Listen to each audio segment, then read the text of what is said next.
Sur le plan financier, le budget adopté était équilibré en recettes et en dépenses à la somme de 460 500 000 francs CFA. Le taux de réalisation de ce budget estimé à 99,75% est fort appréciable en raison des contraintes structurelles du moment. Le budget prévisionnel pour l'année 2026, qui s'élève à peu près à 495 millions de francs CFA, traduit cette ambition.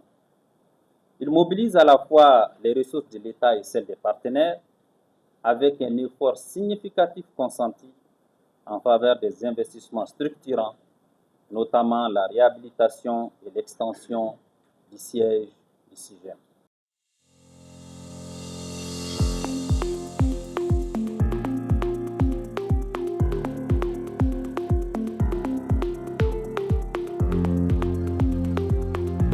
Monsieur le ministre, c'est pour moi un honneur et un réel plaisir de vous accueillir ce matin à l'occasion de la 6e session ordinaire du Conseil d'administration du CIGEM.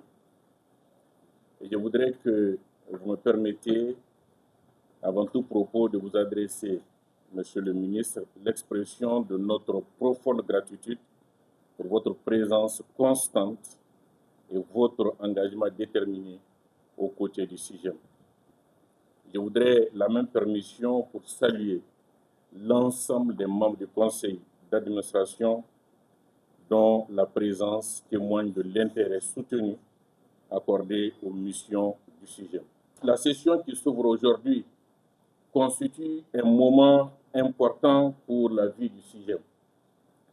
Elle offre au conseil que vous êtes l'opportunité d'examiner les documents essentiels relatifs au fonctionnement du CIGEM, à l'état de mise en œuvre des orientations que vous avez bien voulu donner au fait l'année passée, aux perspectives opérationnelles pour l'avenir.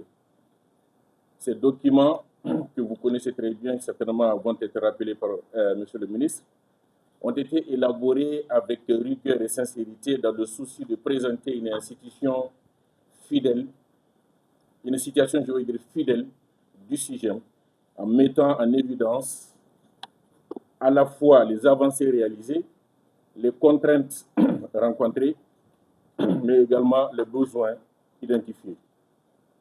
Au cours de l'exercice écoulé, la direction générale du CIGEM s'est attachée à maintenir la continuité du service et à préserver la cohérence des interventions du CIGEM. Cependant, cette dynamique s'est inscrite dans un environnement marqué par des contraintes structurelles importantes, notamment en matière de ressources humaines, de moyens logistiques et de capacités opérationnelles. Ces contraintes ont exigé des arbitrages permanents et une gestion particulièrement rigoureuse des ressources disponibles. Mesdames et messieurs, je voudrais rappeler également que la question des ressources humaines a constitué un enjeu majeur dans la gestion du CIGEM.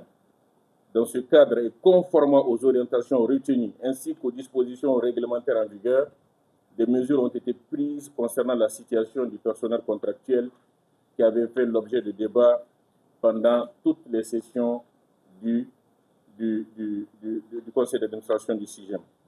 Ces mesures ayant conduit à la cessation des contrats pour motifs économiques ont été mises en œuvre dans le strict respect des procédures administratives et en concertation avec les structures compétentes. Elles s'inscrivent dans une démarche d'assainissement et de stabilisation du fonctionnement de notre service. Toutefois, il convient de souligner que la situation actuelle des ressources humaines du CIGEM reste en deçà des besoins réels. Et cela est extrêmement important, en fait, à présenter au Conseil. Je rappelle que le Mali fonde un grand espoir sur la migration, une migration ordonnée, sûre et régulière. Tous les cadres de référence en matière de développement du pays font de la migration un atout sûr pour l'émergence de la nation malienne.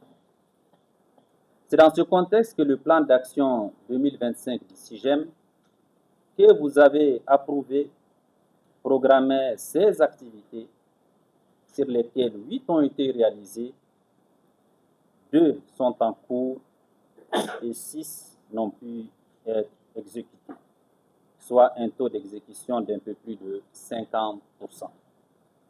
Parmi les réalisations, il convient de souligner certaines études stratégiques ayant porté sur les liens entre migration et changement climatique dans les régions de Caille et Sikasso, un sujet désormais central dans notre espace sahélien, les besoins et les opportunités socio-économiques des femmes en situation de mobilité dans les régions de Caille et Sikasso, mais aussi leurs conditions de travail en se focalisant sur leurs besoins de protection face au VBG